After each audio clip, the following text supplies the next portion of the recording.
नमस्कार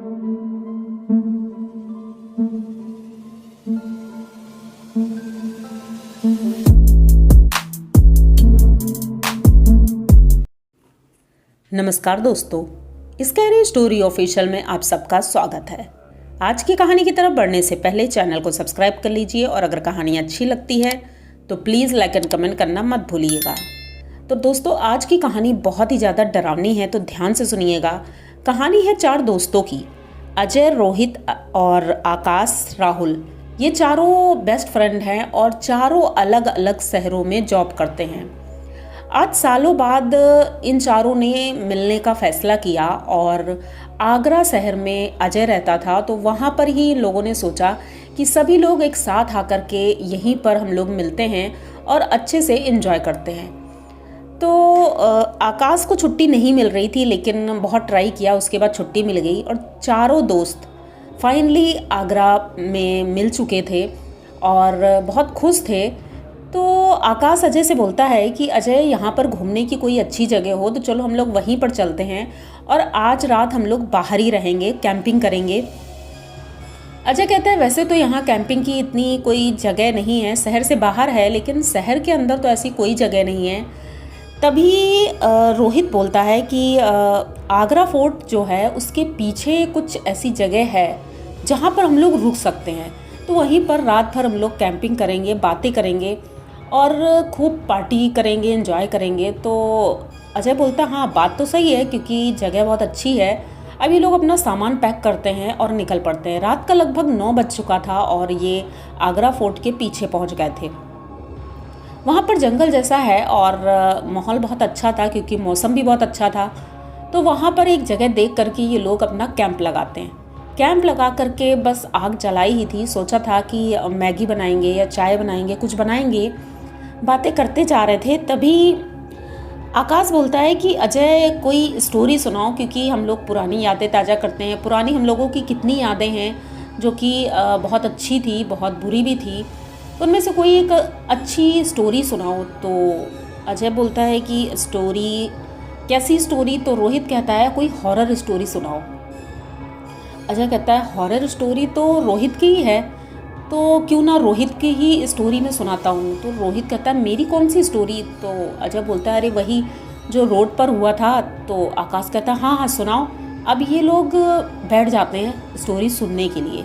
अजय सुनाना शुरू करता है और बताता है कि आज से लगभग 5 साल पहले रोहित बाइक से अपने घर जा रहा था कंपनी से और बहुत लेट हो गया था। रात का लगभग 11:15 बज चुका था और ये अपने घर के लिए बहुत स्पीड से निकल रहा था। उसने अजय को फ़ोन किया कि अजय, क्या तुम मुझे रास्ते में मिल सकते हो क्योंकि मेरा घर काफ़ी दूर है और अगर तुम मिल जाओगे तो हम दोनों साथ में ही चलेंगे, क्योंकि अजय की कंपनी भी रास्ते में पड़ती थी, आज उसे भी लेट हो रहा था। तो अजय बोलता है ठीक है, मैं तुम्हें रास्ते में एक चौराहा पड़ता था, उस चौराहे पे मिलूँगा। अब ये लोग पहले से डिसाइड कर चुके थे। इधर से अजय निकलता है, इधर से रोहित निकलता है। ये लोग उस चौराहे पर पहुंचने ही वाले थे, तभी अजय का कॉल रोहित के पास आता है कि रोहित, मैं तो पहुंच गया हूं लेकिन तुम कहाँ हो? रोहित का लेकिन कोई रिस्पांस नहीं आता है। फ़ोन तो उठ गया था लेकिन उधर से कोई आंसर नहीं आता है। अब अजय परेशान होता है कि ऐसा कैसे हो सकता है, मैंने फ़ोन मिलाया है लेकिन उठ गया है, कोई बात नहीं कर रहा है, कहीं फ़ोन चोरी तो नहीं हो गया है। वो उसी चौराहे पर खड़े खड़े सोचता रहता है। फिर सोचता है कहीं ऐसा तो नहीं है कि घर पहुंच गया हो।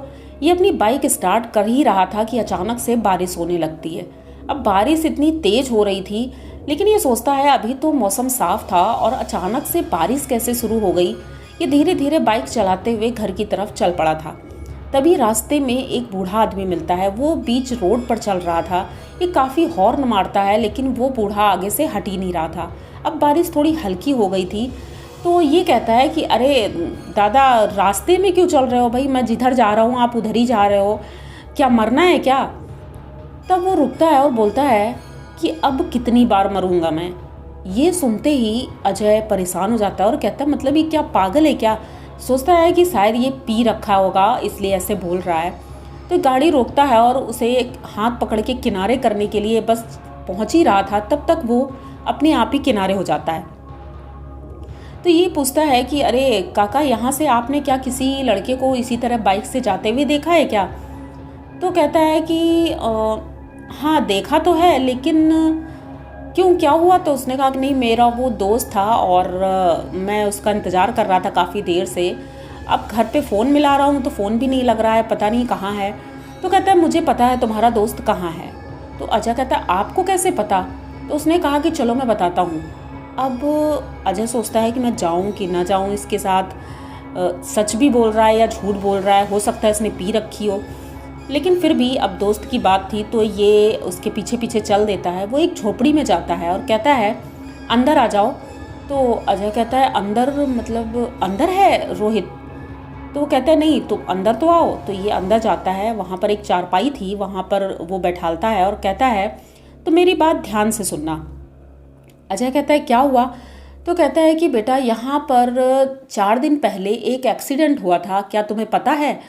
तो अजय कहता हाँ सुना तो था कि इस रोड पर एक एक्सीडेंट हुआ है, उसमें एक बुज़ुर्ग आदमी और एक लड़के की मौत हुई थी, शायद वो बुज़ुर्ग का ही लड़का था, तो उन दोनों की मौत हो गई थी।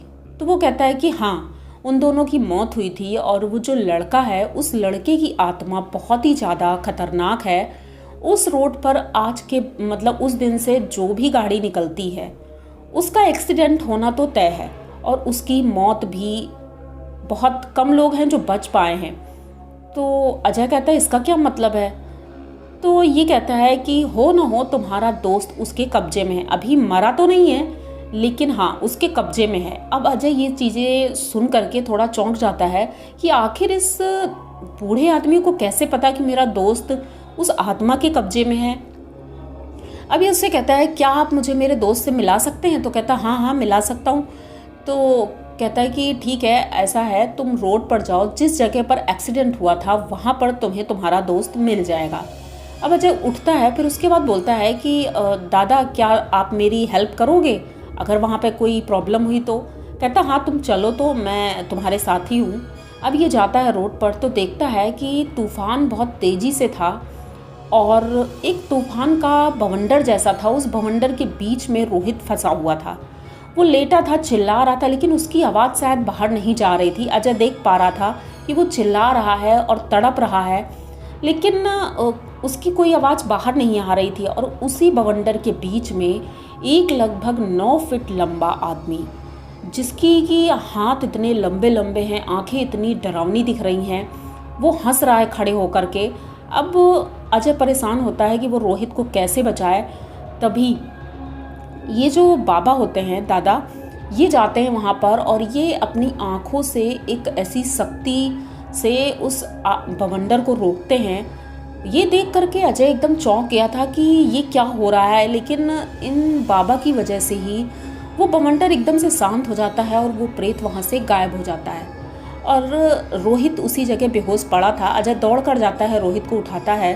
रोहित ठीक था लेकिन उसकी हालत ख़राब हो रही थी। जब ये मुड़कर देखता है तो वो जो बाबा थे वो हंसते हंसते अचानक से गायब हो जाते हैं। ये देख करके अजय एकदम से चौंक जाता है कि मतलब वो जो बुज़ुर्ग आदमी और वो लड़का था वो यही थे और ये इनका लड़का था।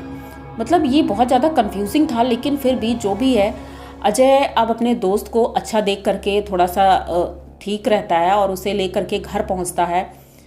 पर आज भी अजय ये चीज़ भूल नहीं पाता है। अब चारों दोस्त ये कहानी सुन रहे थे और सुनते सुनते रोहित एकदम से डर जाता है, क्योंकि पीछे से एक आदमी आया और उसके कंधे पर हाथ रखता है।